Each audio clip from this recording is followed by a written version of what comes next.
وأشهد أن محمدا عبده ورسوله ونبيه الأمين.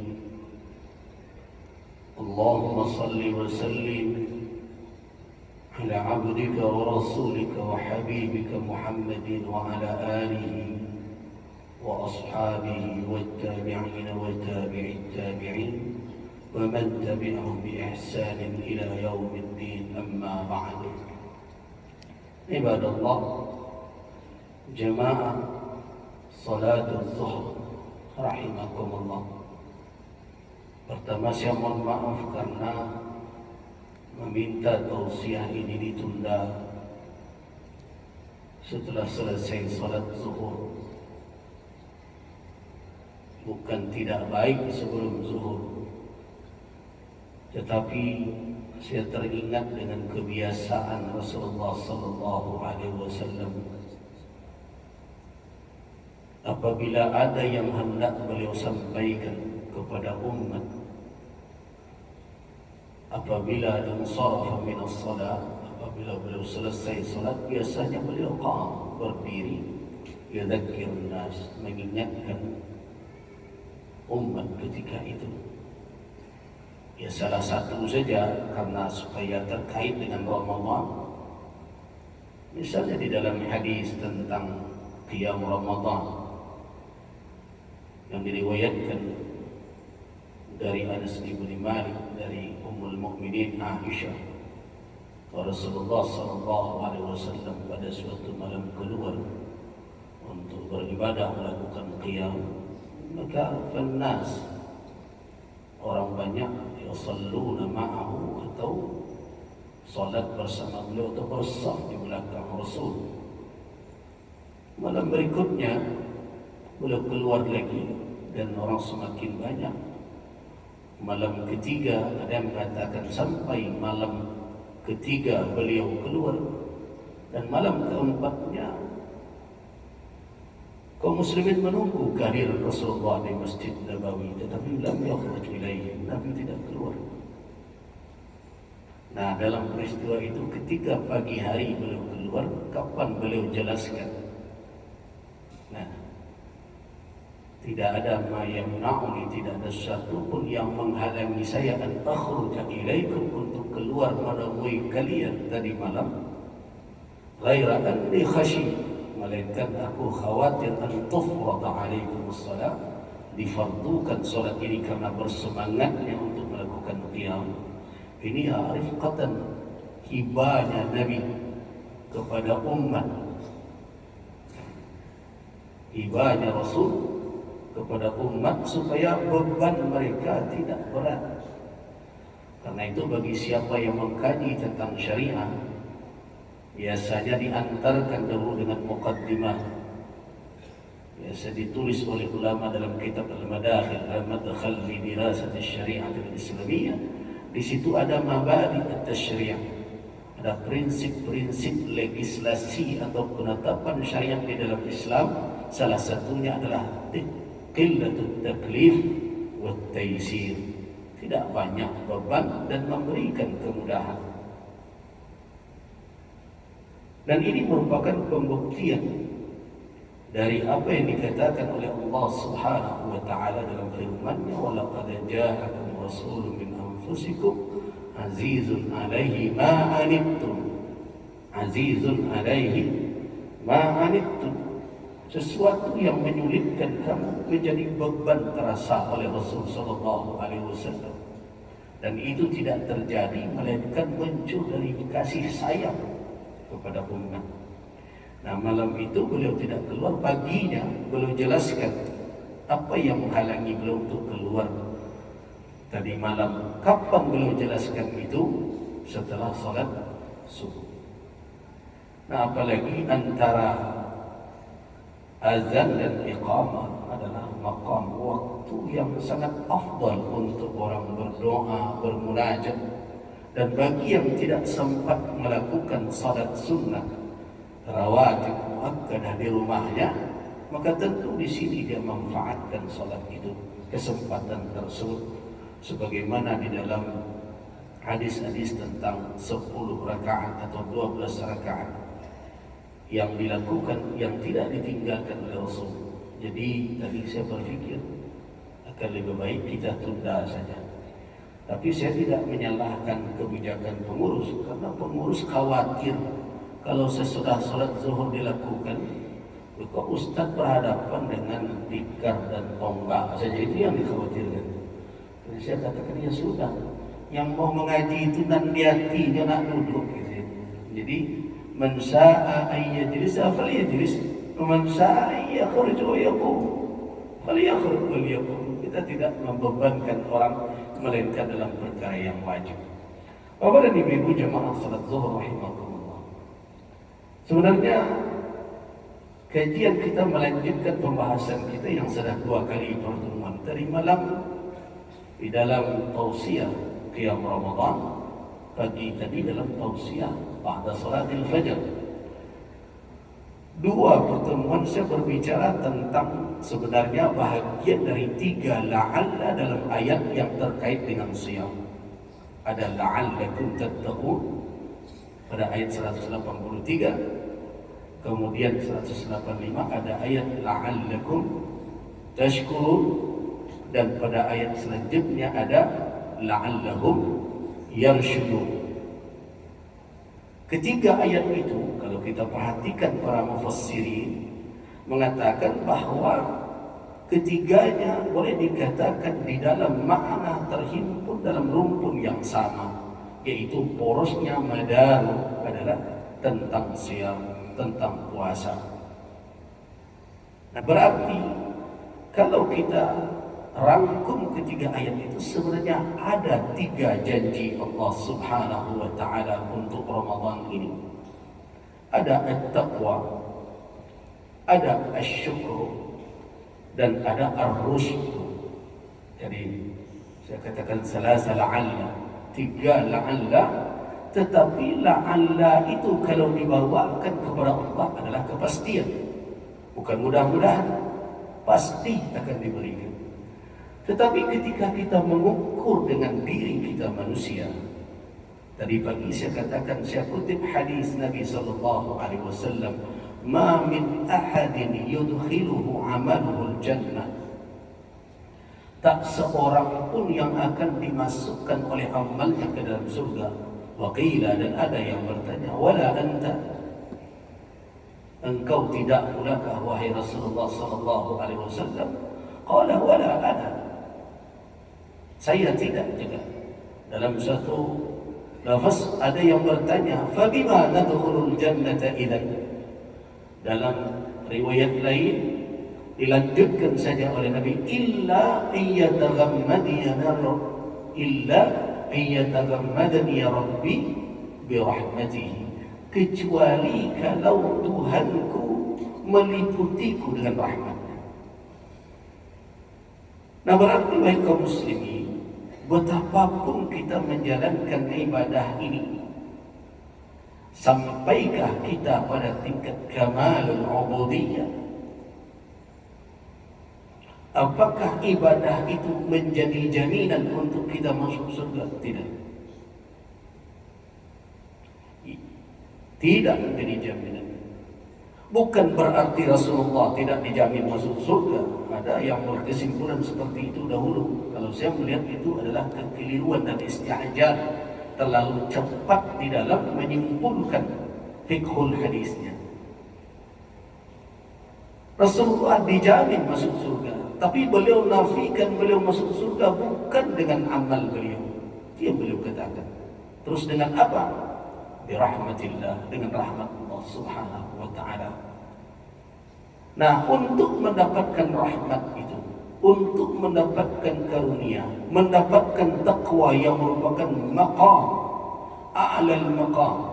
Kalau dikatakan inna akraman nas, sesungguhnya manusia yang paling mulia di sisi Allah adalah al-muttaqun, orang yang bertakwa sesuai dengan apa yang dia katakan, inna akramakum indallahi atqakum. Berarti at-taqwa bukan mujarrad, bukan semata jazaa'ul amal, bukan hanya semata upah dari pekerjaan, tetapi lebih dari sekedar upah. Jadi kalau diperhadapkan puasa awak dan takwa, tidak sebanding. Kerajaan tiga jamnya upahnya semua just tahun gitu. Tidak sebanding. Takwa itu karunia dari Allah Subhanahu wa taala. Nah, karena itu saya flashback saja ke belakang. Ketika orang bertanya, ya, di dalam ayat-ayat Al-Quran khitabus syari' lil ibad, titah Allah kepada hamba di dalam Al-Quran terkait dengan al-amr wal nahi, kebanyakannya datang dalam lafaz ya ayyuhalladzina amanu, bukan dalam kalimat ya ayyuhalladzina aslamu. Jadi khitab Allah datang dalam bentuk ya ayyuhalladzina amanu qu anfusakum, ya ayyuhalladzina amanu kutiba alaikumul qisas, ya ayyuhalladzina amanu kutiba alaikumus shiyam. Begitu juga dalam nahi, dalam larangan, ya ayyuhalladzina amanu la tubtilu shadaqatikum. Kenapa tidak ditemukan ada kalimat ya ayyuhalladzina aslamu? Nah, sedangkan para ahli fikih di dalam kitab-kitab fikih ketika mengatakan kewajiban yang melekat pada pundak seseorang itu bersyarat, syarat utamanya ayyakuna musliman aqilan balighan, begitu. Nah, ini bagaimana ini mempertemukan dua ini? Maka saya katakan, biasanya para ahli tafsir ketika menafsirkan Al-Quran, ada satu kajian yang mereka bahas, yaitu tentang munasabah. Salah satu yang mereka bahas adalah tanasub antara bidayatil ayat dengan akhir ayat. Nah, karena itu untuk mengetahui jawabannya, coba perhatikan akhir-akhir dari ayat khitab itu. Seperti dalam Siyam, ya ayyuhalladzina amanu, akhirnya ditutup dengan la'allakum tattaqun. Ini merupakan isyarat kalau yang dikatakan oleh fuqaha bukan perkara imbalan takwa, tapi perkara apa? Ijza'ul amal atau gugurnya taklif, gugurnya beban kewajiban. Kalau kamu lakukan ini dengan keislamanmu, kamu penuhi rukun dan syaratnya, apa yang diletakkan hukum ahli fikih, amalan musah, memenuhi ketentuan syariat dan gugur kewajiban itu dari pundak. Itu target ahli fikih. Tetapi Allah Subhanahu wa taala menunjukkan lebih. Apa yang ditunjukkan oleh Allah? Kamu akan mendapatkan takwa. Berarti takwa bukan sebatas gugurnya kewajiban. Takwa bukan hanya sebatas sahnya suatu amalan. Nah, karena itu kesimpulan kita dalam dua kajian itu, kalau yang diinginkan puasa ini sebagai wasilah jalan untuk mendapatkan takwa, maka amal ini tidak cukup modalnya sekedar Islam. Tidak cukup. Modalnya harus ditambah dengan apa? Iman. Nah, ini seiring dengan hadis-hadis Nabi. Di dalam riwayat Imam Bukhari ada bunyi man shama Ramadan, hadis Abi Hurairah dari Rasulullah SAW, man shama Ramadan. Ada riwayat man qama lailatul qadr. Di dalam riwayat Imam Ahmad dihimpun ketiga lafaz itu, man shama Ramadan imanan wa ihtisaban, man qama lailatul qadri imanan wa ihtisaban, man qama Ramadan imanan wa ihtisaban. Jelas di situ Nabi sallallahu alaihi wasallam menegaskan bahwa puasa, qiyam Lailatul Qadar itu dengan iman. Baru dengan itu ada janji, ghufira lahu ma taqaddama min dhanbi. Jadi kalau kita ingin mendapatkan melalui puasa ini lebih dari sekedar gugurnya kewajiban, lebih dari sekedar sahnya amalan dalam pandangan ahli fikih karena telah memenuhi ketentuan rukun dan syarat, maka harus ada peningkatan keimanan di dalam ibadah ini. Nah, kita sudah jelaskan ada 4 objek terkait dengan iman. Nah, sekarang kita melangkah kepada syukur.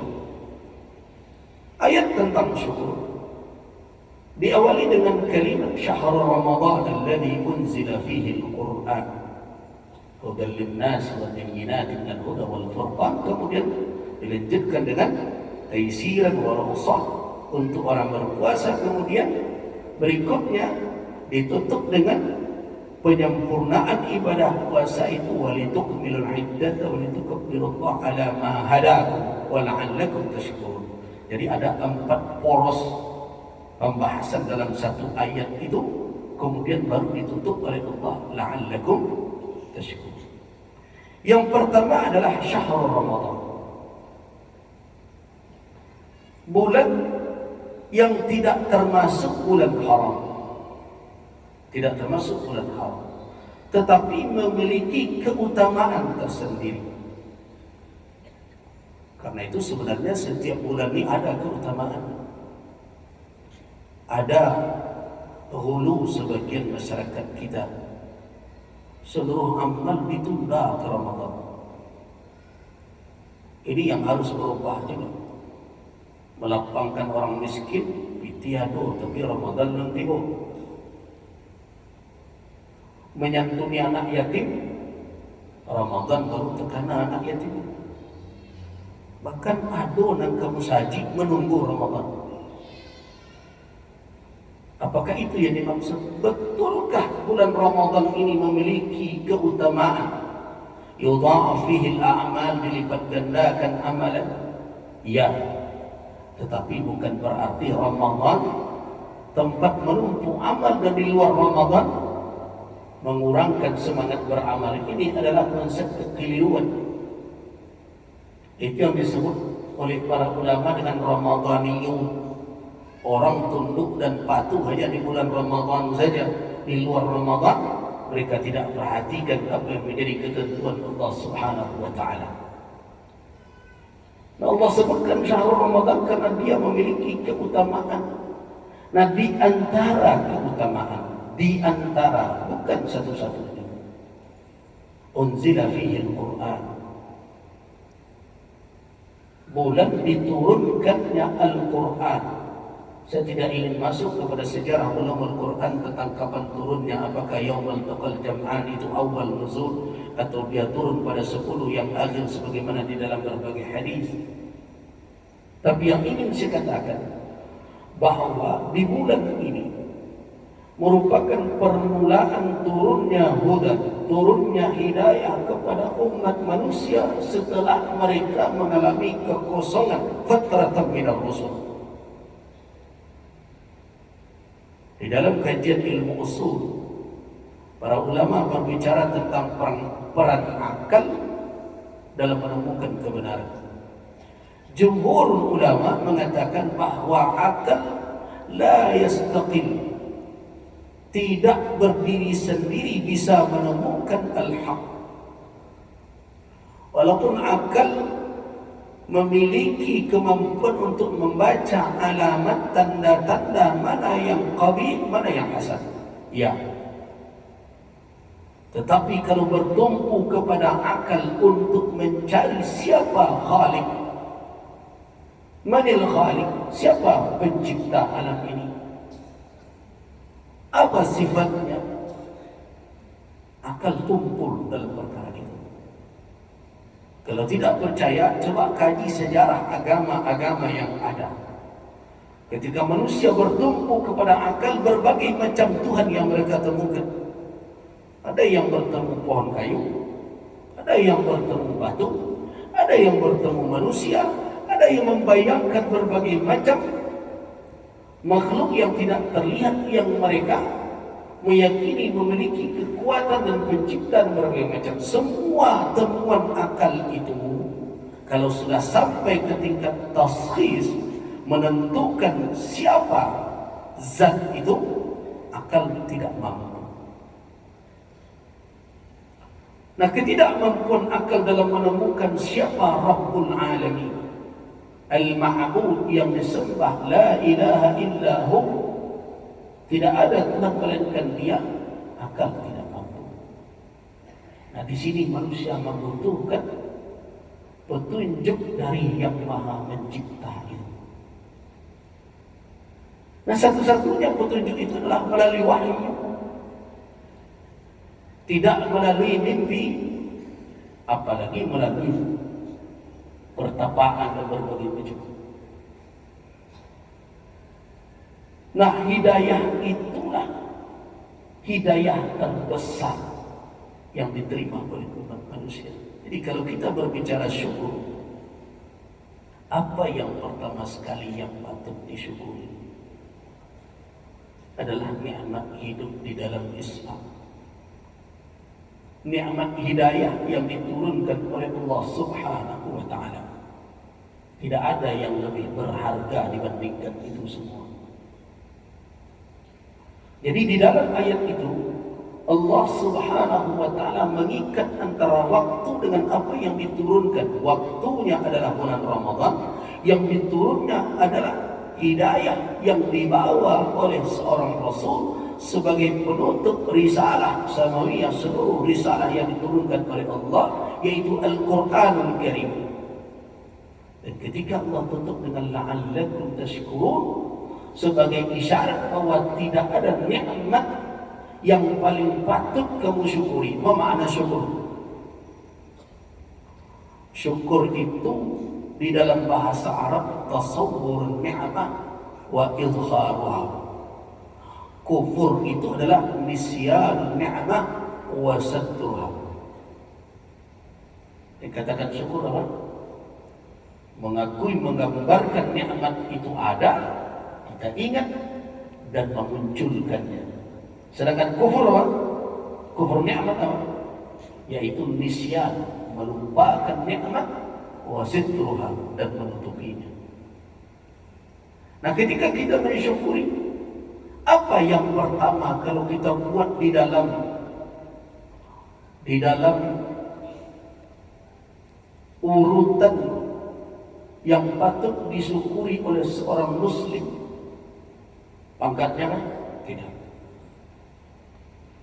Jabatan? Jauh. Harta? Belum.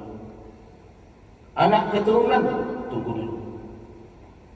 Jadi akbar nikmat yang paling besar yang patut disyukuri oleh hamba adalah hidayatul Islam.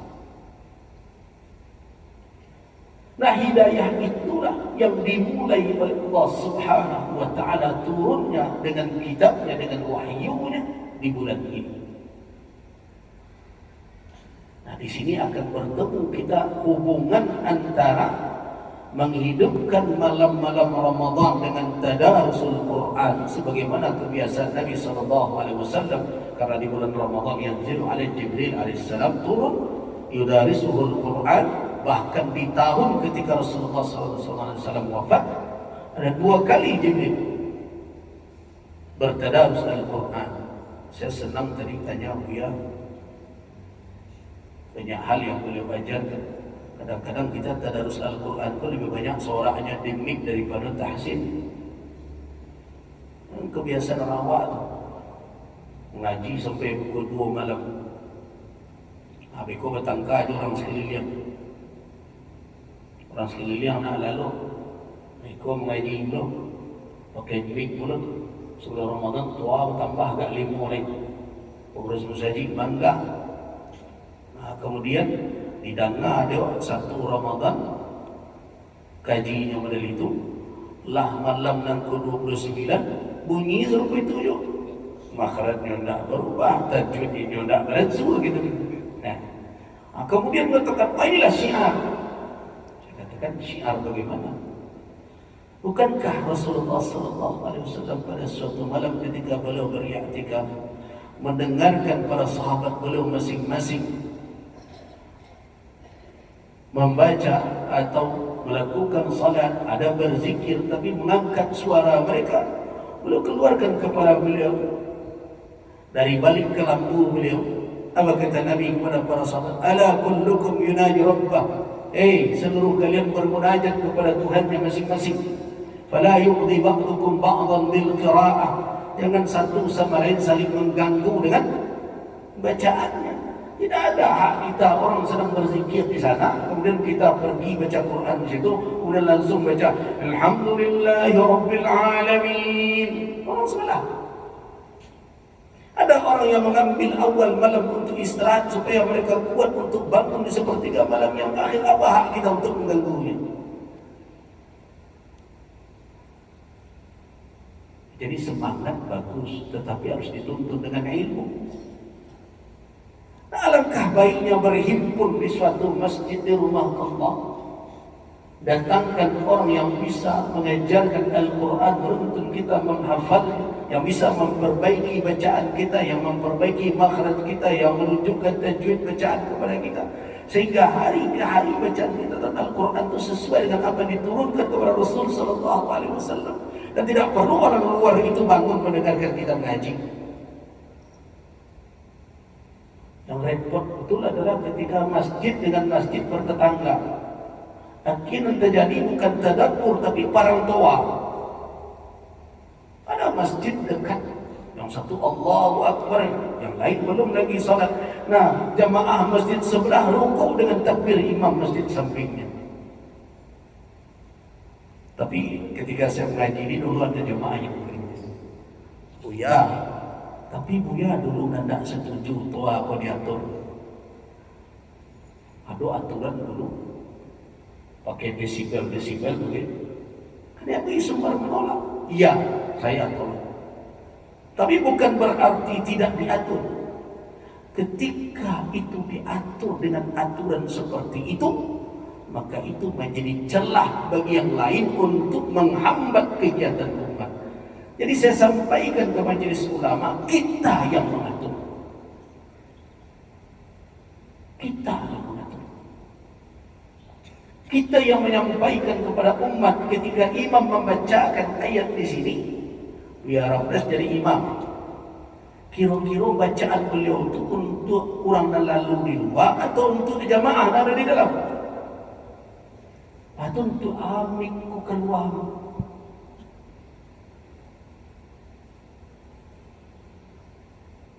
Jadi memahami sesuatu dengan petunjuk. Nah, ketika kita bertadarus Al-Quran, apa yang dituju? Sama dengan orang bertanya, mau hafal Quran bagus? Orang akan berada pada posisinya di akhirat kelak sesuai dengan bacaan dan hafalan. Iqra, baca. Setelah dibaca, naik lagi peringkat. Iqra, baca, naik lagi peringkatnya. Betul. Tetapi seluruh kajian, apakah tilawah atau kajian tafsir atau hafalan, semuanya itu adalah jalan-jalan menuju kepada apa? Kepada huda, kepada hidayah. Bagaimana kalau hafal tetapi yang diamalkan tidak bersesuai dengan hafalannya? Buruk perumpamaan di dalam Al-Quran kama salihima, bagaikan keledai yang membawa buku, dia tidak mengerti. Jadi seluruh kajian-kajian, apakah tafsir dan berbagai macam, apa tujuan akhirnya? Hudan, hidayah. Nah, itulah tujuan utama Al-Quran diturunkan oleh Allah, yang permulaannya di bulan Ramadan. Unzilal Quran hudan linnas. Sekarang mari kita analisa. Kalau sampai di situ saja kita mengambil konsepnya dulu sementara, karena tidak mungkin sampai akhir ini mau mencari sebagian lagi lisah biologi atau berhenti. Nah, tapi baru pada hudan saja, tugas orang yang mentadabburi menjadikan Al-Quran itu sebagai patron kehidupannya, sebagai ukuran dalam dia melihat dirinya perbuatan. Betulkah dia sudah menjadi hudan? Nanti kita bicara bayyinah, nanti kita berbicara furqan. Furqan itu adalah kemampuan di dalam diri yang ditimbulkan karena pemahaman yang mendalam dalam Al-Quran, sehingga orang bisa memilah dan memilih. Ada yang pandai memilah, tidak pandai memilih. Halal jo haram tentu dengo, tapi tiko kemamit tu saburan tahu sedul tu memilah, senang pandai memilih, jangan pandai. Furqan apa maknanya? Pandai memilah antara hak dan batil, pandai memilih mana yang hak diambilnya, mana yang batil ditinggalkan. Itu furqan. Nah, nanti kita bicara tentang itu. Hidayah yang dibawa oleh Al-Quran saja, yang disebut hidayatul dalalah. Kan hidayah ini ada hidayatul fitrah. Seluruh kita sudah diberikan oleh Allah titipan hidayah. Wa idh akhadha rabbuka min dhuhri bani Adam wa ashhadahum ala anfusihim alastu bi rabbikum. Para ulama mengatakan itu terjadi sebelum penciptaan manusia, ketika cikal bakal mereka diambil, dipertemukan oleh Allah, diminta kesaksian mereka, alastu bi rabbikum, qalu bala. Itu dibawa, fitrah itu dibawa. Di dalam hadis ditegaskan, ma min mauludin illa yuladu 'alal fitrah. Tak seorang pun yang terlahir ke muka bumi ini melainkan terlahir di atas fitrah. Fa abawahu, dua orang tuanya bertanggung jawab. Ini kalau dijabarkan di sini lagi bertindak guru. Penanggung jawab utama siapa? Fa abawahu ayyuhawidani ayyunassirani ayyumajjisani, menjadikan dia Yahudi, Nasrani, Majusi. Nah, ada fitrah yang dibawa. Itu hidayah pertama. Yang kedua adalah hidayatul dalalah. Itu yang diberikan oleh Nabi. Jadi ketika Nabi dikatakan memberikan hidayah, innaka tahdi, apa maknanya? Hidayatul dalalah. Ketika Nabi SAW dikatakan tidak bisa memberikan hidayah, seperti kasus Abu Talib, innaka la tahdi man ahbabta walakin Allah yahdi man yasha. Itu hidayah lain yang disebut dengan hidayatul taufiq. Nah, sekarang apa itu hidayah dalalah?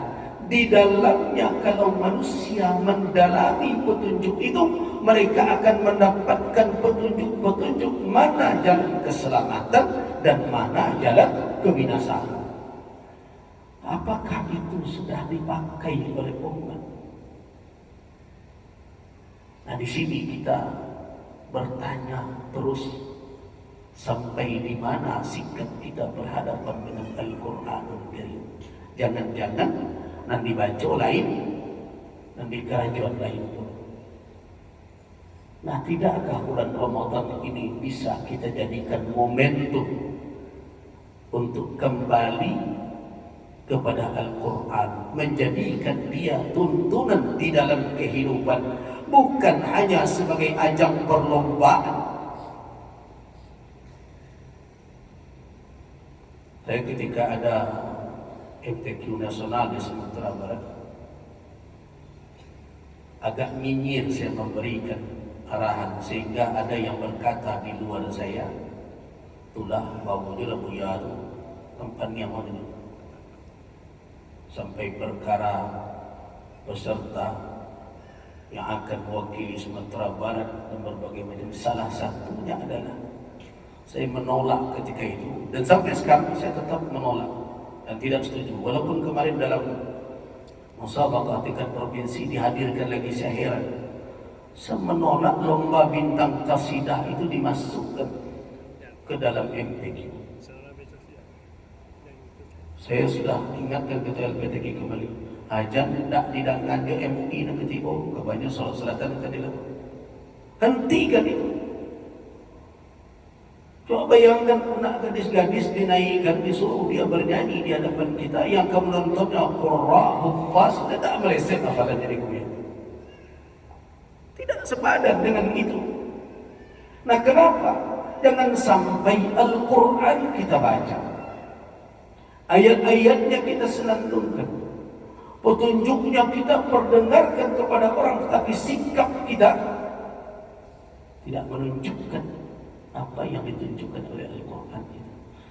Jadi saya berharap dan berdoa terus setiap Ramadan ini hendaknya menjadi bidayah hasanah, merupakan permulaan terbaik untuk rujuk ila Al-Quran Al-Karim, kembali kepada Al-Quran Al-Karim, untuk mewujudkan sikap dan perilaku Qurani di berbagai tempat dalam lembaga keumatan. Saya tidak menunjuk pemerintah saja, termasuk juga di lembaga-lembaga umat. Jalankan tanggung jawab. Minta banyak kalaulah ormas-ormas bersidang, mubeskah, musdakah, sadona satu, sadona jadi ketua. Tapi ketika berjalan, Payah mencari ikan hilang dan surang-surang tadi itu. Jadi di setiap lini kehidupan kita, di berbagai lembaga, di pemerintahan, apalagi karena kita menjadi qudwah, menjadi tauladan semestinya di tengah umat. Hentikanlah itu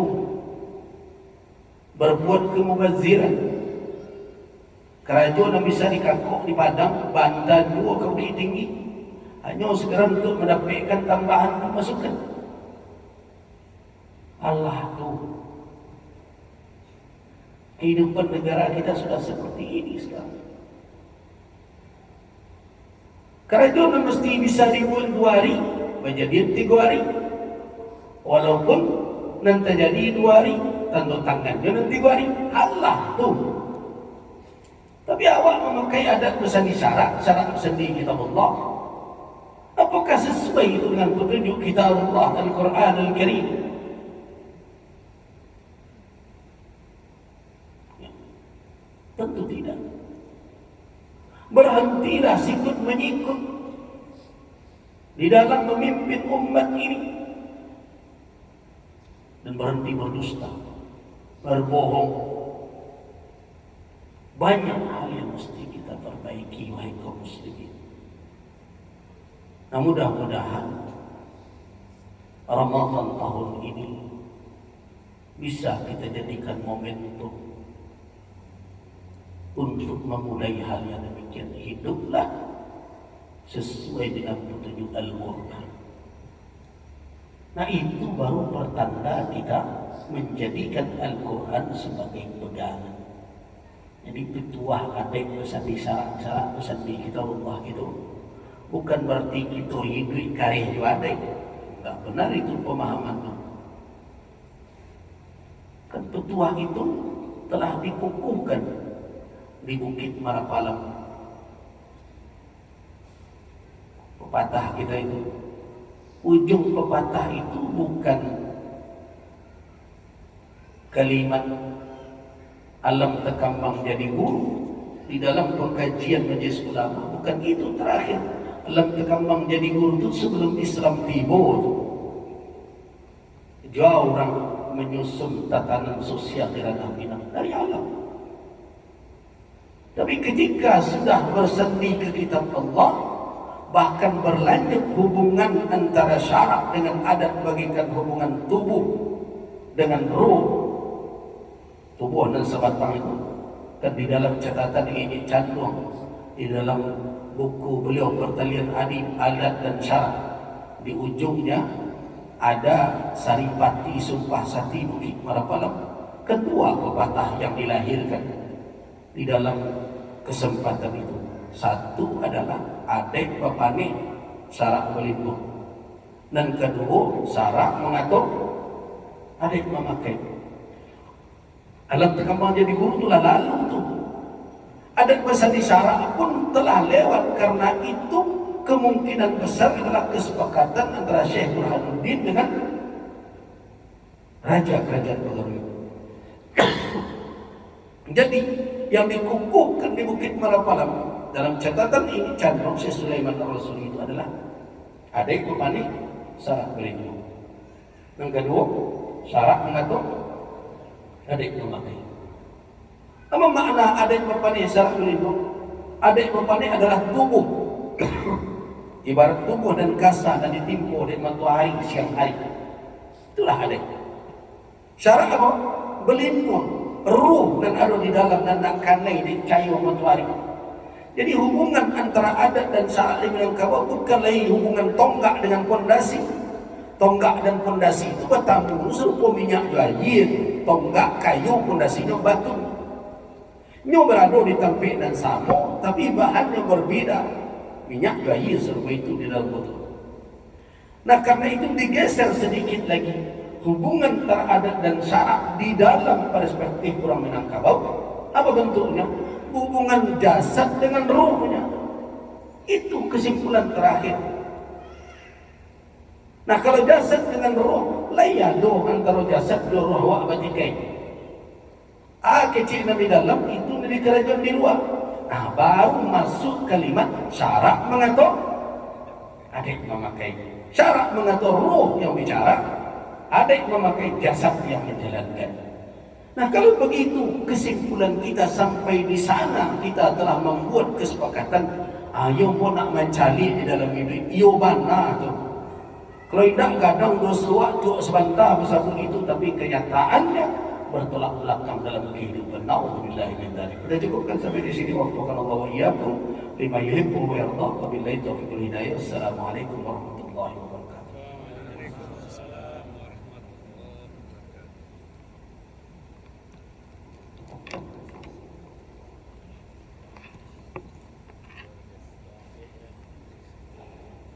Jazakumullah khair. Jazakumullah khair. Iya.